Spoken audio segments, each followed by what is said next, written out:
Hey there, how's it going? Jeff Lerner here, and in this video we are talking about work-life balance.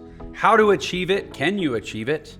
How to sustain it, how to measure it. I came up with this concept when I launched my current business, which is called Entra. It's an education company with some pretty big ambitions. I realized, man, if I'm gonna have a prayer of pulling this off without losing my mind or losing my family, I'm gonna have to get really, really good at work-life balance. Fortunately, what Entra was doing was actually teaching other people about entrepreneurship, growing a business, prospering in the world.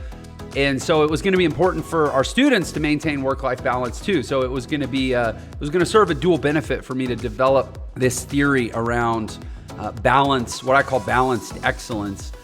And I came up with this concept called the 3 Ps. The 3 Ps are physical, personal, and professional excellence. They are the components of what I call an awesome life. If you want to know more about all my crazy theories on living in excellence and how to live and how to thrive, feel free to check out more about Entra.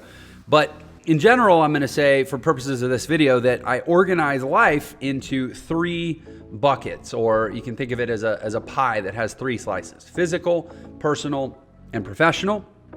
I want to kind of, in this video, break those down a little further. Again, we're going to talk about how first of all, how you define them, how you think of them, how you track them, how you schedule them, and how you make them sustainable over a long period of time, so that you don't just do what most people do, which is have a great season or a great month and then kind of lose your edge and everything, goes off the rails, or you kind of unravel all the progress that you made.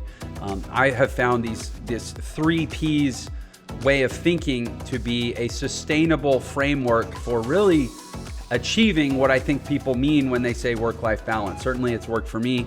At the time I'm shooting this, in the last 2 years, I've grown a business from nothing to over, basically multiple 7 figures a month. And we are, have some pretty big designs to grow from here. And I've done it all while being a husband whose relationship with his wife has only gotten stronger.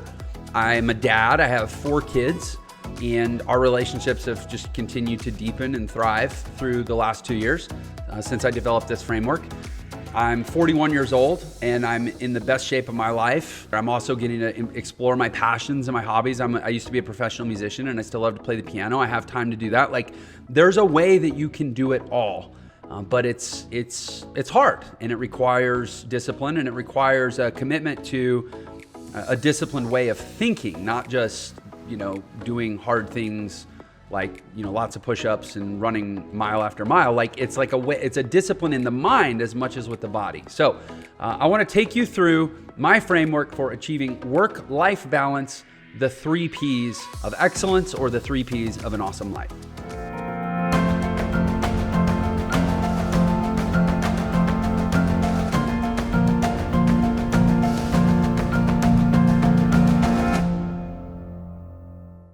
Okay, so let's dig into the 3 Ps. First of all, let's just define them and kind of say what they consist of. And these are excerpts, these slides are excerpts from a full training that I built called the Entra Blueprint. If you're interested in learning more about this in depth, there's a link for the Entra Blueprint in the description below, but I'm gonna give you a lot of good substance here in this video for free. But again, there's hours and hours of more in-depth exploration if you wanna go further with this. First of all, the 3 Ps at a basic level, I define them as follows. Physically, that's building, maintaining, and optimizing body and mind. It consists of our diet, our exercise, our biochemistry, which is the chemistry in the body, our neurochemistry, which is the chemistry in the brain, and then what I call solitary spirituality. And this is basically, I try not to get into too much guidance or advice around spirituality, because I'm not that kind of an authority. But I will say, whatever your spiritual practice is, I have found that spirituality tends to divide itself into things you do by yourself and things you do with a group. And I call those solitary spirituality and social spirituality. And they exist differently within this 3 Ps framework. So solitary spirituality, this would be things like meditation or prayer or things you do by yourself. And those have a specific impact on the body and the mind. That's why they impact how you feel.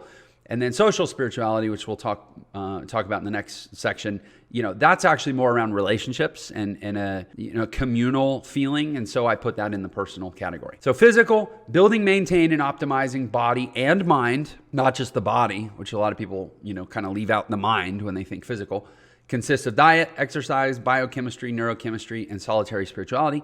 Then you have personal excellence. And notice I don't just say the personal part of life. No, personal excellence. If it's worth being a part of your life, it's worth being excellent. And since we all have bodies, we should maintain them with excellence. And since we all have relationships, we should maintain them with excellence. That's, part of the commitment to work-life balance is it's not going to happen without high standards all around. That's why most people don't achieve it. Personal excellence, these are relationships involving direct connection and impact. These are people you actually directly interact with, whether it's and first of all, yourself. You are the first personal relationship in your life. That's really important. I believe in that very strongly. Your family, your friends, your coworkers, your neighbors, anybody that you gather with to engage in your spiritual practice. Literally, it could be like one of my good friends is my barber, for example. That's a personal relationship. And then professional relationships, these are relationships involving indirect connection and impact. This is our value exchange with the world. So for a lot of people, they think professional, they think their job or their career, that's how you get paid. But I think a really important thing to understand, especially in the modern world, the modern economy with the internet and branding and the way people, the way especially social media connects us all. So you can have a relationship with people that you've never actually met, and you have to think about those relationships too. It's more than just how you get paid. It's your brand. It's your ability to influence across the world. It's your resources, which means your money, your time, your energy, your network, and even your potential resources, the resources that you, through your network, have access to that may not actually be in your hands yet, your capacity for production and creation, and your innovation and creation. That's what consists or what makes up the professional category of excellence. So getting really clear on your life and what fits where, and then, the immediate value of doing this exercise is if you have something in your life that doesn't fit into any of these categories, you probably really need to look at it and say, is this serving me? Is this moving my life forward? And if it doesn't, toss it out. At least insofar as you want to achieve really, really great balanced excellence across your work and your life, because again, it's hard and it doesn't leave a lot of room for, inefficiency or things that don't fit. So now let's get into, I like to have guiding principles or governing principles. It's hard for me. There's a lot going on in the world. We're busy, we're chaotic, we're distracted. I got to have really, really simple governing principles that I can refer to all the time that I don't have to think about. I don't have to remember. I don't have to stop and go, wait, what is my guiding principle over this part of my life? No, it needs to be easy, right? Or else you're not going to do it. So I have these basic governing principles that steer the excellence in these three categories of my life. We talked about each of these areas of excellence, how they're defined, what they consist of, and now let's talk about the governing principles. When it comes to physical excellence, I think of balance. I don't want to be a guy who's really strong but can't run up a flight of stairs. I don't want to be a guy who's got really great endurance, but if somebody asks me to help them move a couch, I can't hardly lift it. I don't want to be a guy who's super zen and very peaceful in my mind, but I'm also 20 pounds soft and I haven't hit the gym in a while. I want to find balance across my diet, my exercise, my biochemistry, my neurochemistry, and my solitary spirituality. So I want to achieve balanced, kind of a rising tide that raises all of these: strength, stamina, pliability or flexibility, mental sharpness, emotional equilibrium, and spiritual peace. In the blueprint, I do deep dives on each of these and kind of peel them apart. But I think most people kind of have a good grasp on these terms at a working level. So balance across strength, stamina, pliability, mental sharpness, emotional equilibrium, and spiritual peace. And I will talk about how I actually measure each of those things. And then for personal relationships, anybody that I'm coming in direct contact with, I want to my governing principle is collaborative communication. It's a way, like all relationships are based on communication. No communication, no relationship. Note to anyone who's married out there, no communication, no relationship. I don't care if you got a ring on. I don't care if how you file your tax return. I don't care, what your, marriage decree says. No communication, no relationship, right? Collaborative communication is a process of interpersonal communication that's designed to improve the connection to others. And there's if you want to know everything there is to know about that and then some, look up the work of Marshall Rosenberg, PhD. It's also called nonviolent communication. And it's basically a way of communicating with people that increases connection. Think about all the different ways you can communicate with people. You can yell at them. You can judge them. You can shame them. You can be sweet to them. You can kiss their ass. You can compliment them. But none of what I just said increases connection. Even kissing their ass doesn't increase connection because it actually creates a power dynamic that's not a connected dynamic. Collaborative communication is a specific way of connecting to people that's always about balancing the power. People don't like to feel better than, if people like to feel better than, it's for their own selfish reasons. It's not about a healthy relationship. And people definitely don't like to feel worse than. You want to communicate in a way that creates an equal to power dynamic. And that's how you create connection through communication. That is the governing principle of all of my personal relationships. And then professional, I look for diversified growth across value channels. And that may sound complicated, but here's basically what it means. If our professional area of our life is how we exchange value with the world, well, we exchange value through channels, right? We exchange influence through our brand or our social media content or a book we write or an article we publish or a class we teach. We exchange value through a compensation-based value through a channel that's called our job or our business. Our network, right? That's another channel that we exchange value through, the people we know that we have professional relationships with, and so on. So I want to create a constant growth of resources and output. Resources is potential output. Output is utilized resources in the areas of finance, authority, and creativity. Those are the three broad channels that I divide professional excellence into. I'll dig into those a little bit more. And then I think it's really, really important, and I'm not going to dig into this at great length in this presentation because it would, I do this in the course and it takes a long time to really dig into, but I think it's really, really important to have what I call KPIs, key performance indicators in all three of these areas of our life. So if you look at the picture on the left there, those two pictures, it's really easy to go, oh, the guy, Jeff was a lot better shape on the right than the left.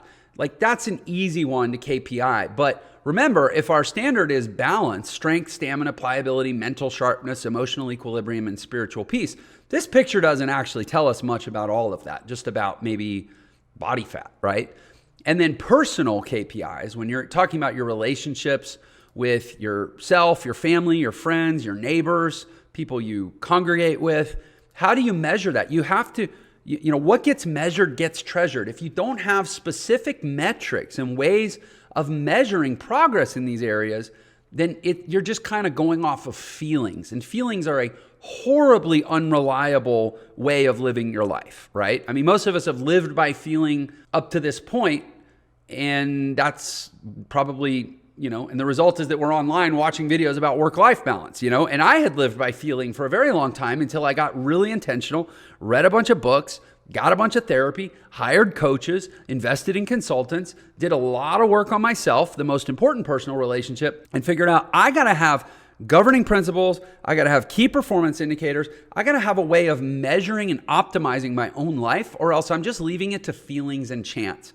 And that's what got me to some low points in my life, not high points in my life.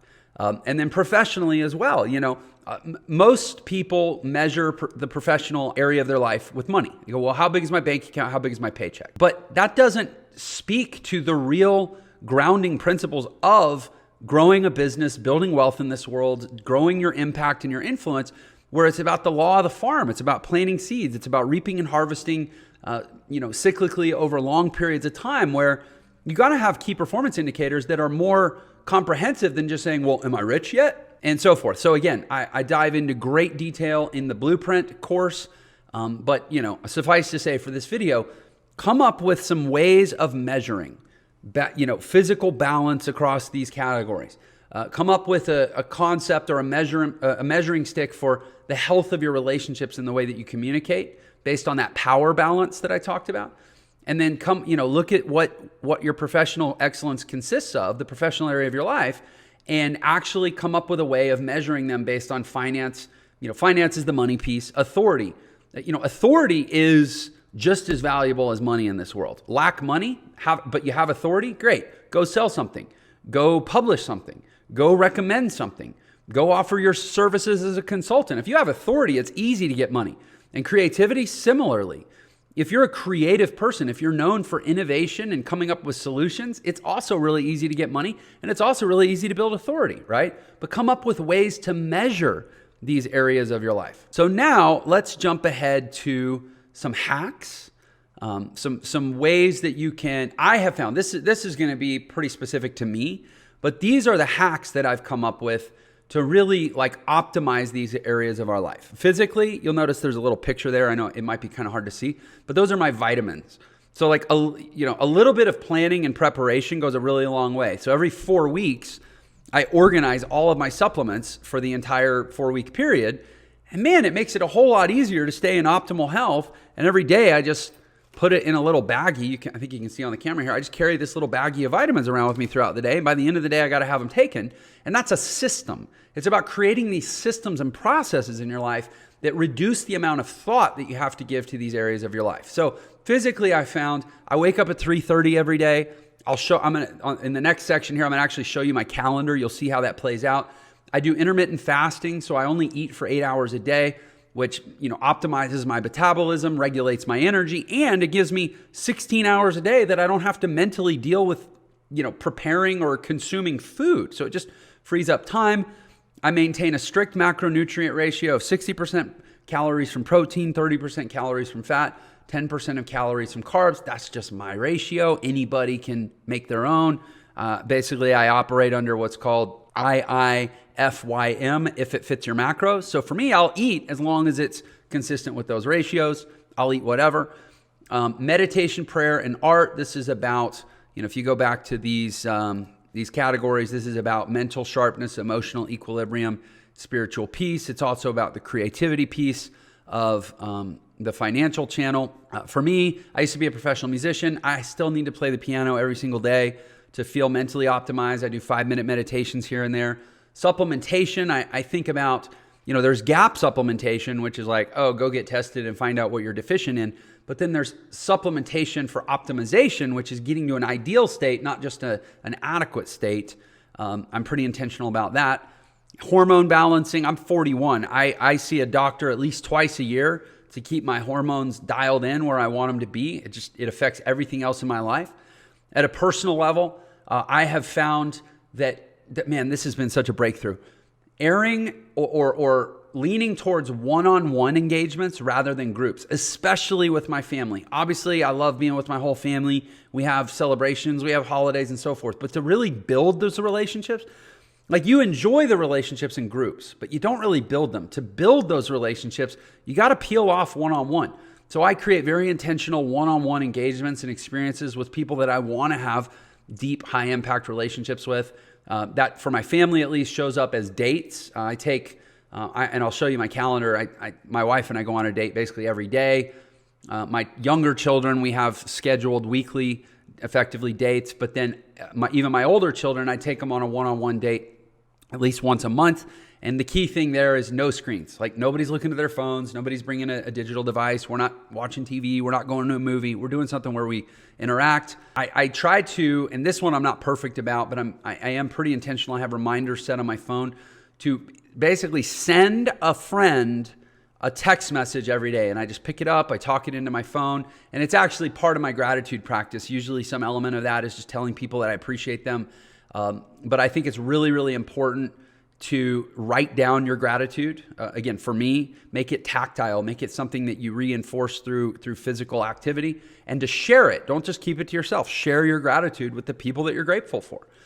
Professionally, my hacks are, first of all, I lean towards something called self-efficacy. I'm pretty maniacal about self-efficacy. It's one of the ways I keep from being so or keep from being depressed or distraught in a largely chaotic and kind of messed up world is I really only allow my mind to focus on things that I can control. If I can't control something, it's pretty useless for me to think about it. I don't spend a lot of time thinking about politics. I don't spend a lot of time thinking about the stock market, except I do think a lot of time about how I'm going to invest, but I don't spend a lot of time thinking about the stock market or the broader economy or, just things I can't control. There's no point. And if I do think about something, for example, if I want to really, really get obsessed with politics, I should run for office. Because that's actually the only way to impact it. And I mean voting, but how much are we really impacting there? Certainly learn enough to vote, but don't obsess so much that you give it undue weight in your life. Time chunking, I'll show you my calendar. Project chunking, I'll show you my task manager. IPAs, those are internet producing activities. I try to be really obsessive about those. I equate those to being the mask on the airplane. If there's chaos or crisis, put your own mask on first. You can't help anyone around you unless you've got oxygen. You can't help anyone around you in this world unless you've got money for the most part. So focus on activities that produce income. And then applying the Pareto principle. A lot of people are pretty familiar with the Pareto principle. It's basically the 80-20 rule. But I don't think 80-20 is enough, personally. I find that 20% of my life can still have a lot of inefficiency. So what I like to do is I come down, I do the 80-20 analysis, and I minimize the 80, and I maximize the 20, or I amplify the 20, and then I do an 80-20 analysis on the 20. So of the 20% of things that are driving the most results in my life, let me do another round of analysis on those and find the 20% of the 20% that really move the needle. Now we're down to the 4%. 20% of 20% is 4%. It's actually only about 4% of stuff in our life that drives the maximum benefit within the set of things that drive all the benefit. And the key here, when you get really clear on this and you get really disciplined about this, it's literally the most liberating experience of your life, because you now have permission to say no to 96% of the things that come across your table. Friends calling you to do something cool. Like I always say, good is the enemy of great. So it can be a lot of good things you start saying no to. I say no to good things all the time because they're not great things. Good is the enemy of great. And what got you here won't get you there. Start saying no to 96% of the stuff in your life that doesn't fit within the 20% of the 20% that gets you all the benefits. And then finally, I have a way, constant learning and constant growth is a really, really important, another really important governing principle for all of this. But what I find is that in the physical, personal, professional areas of life, learning takes different forms.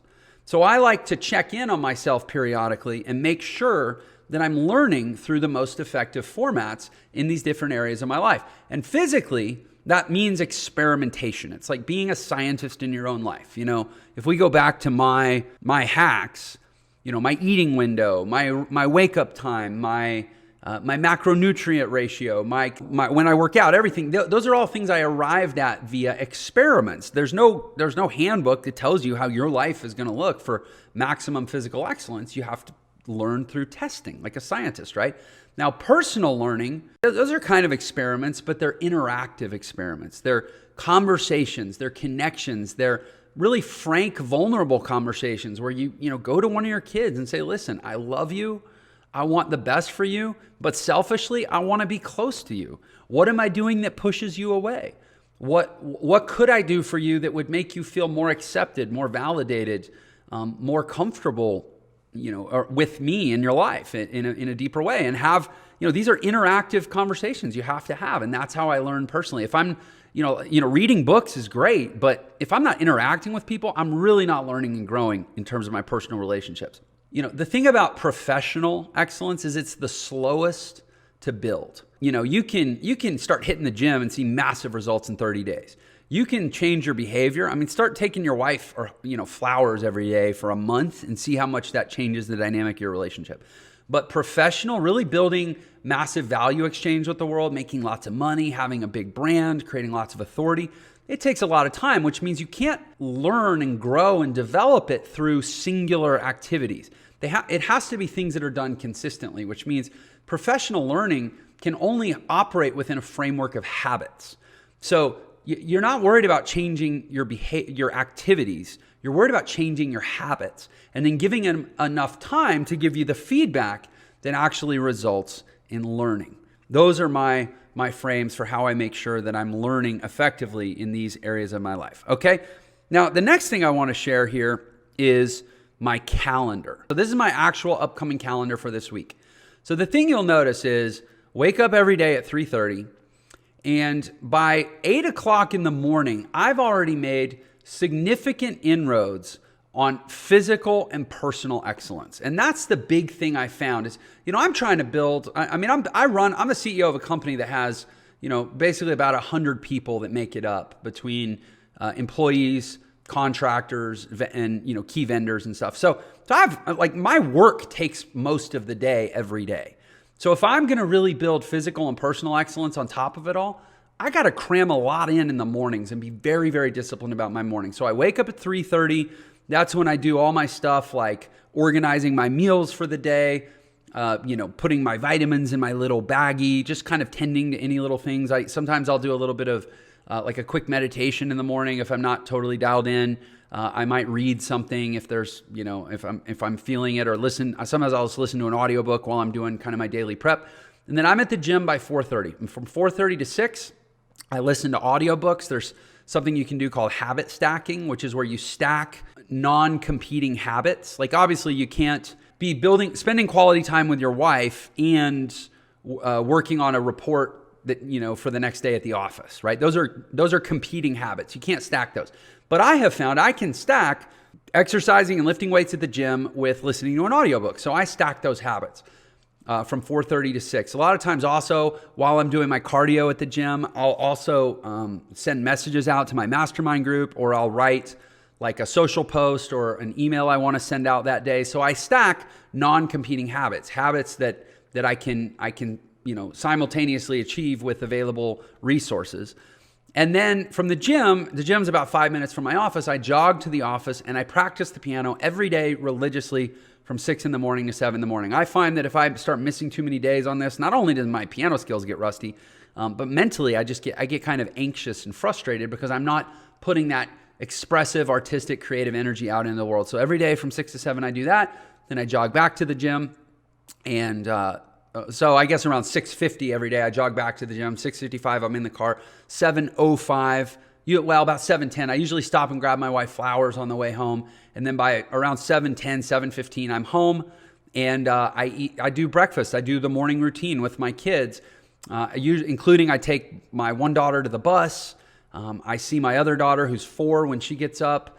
I greet the boys and wish them well off to school. So I'm very, very religious about my morning. From 3:30 to 8, I've basically got personal and professional excellence dialed in.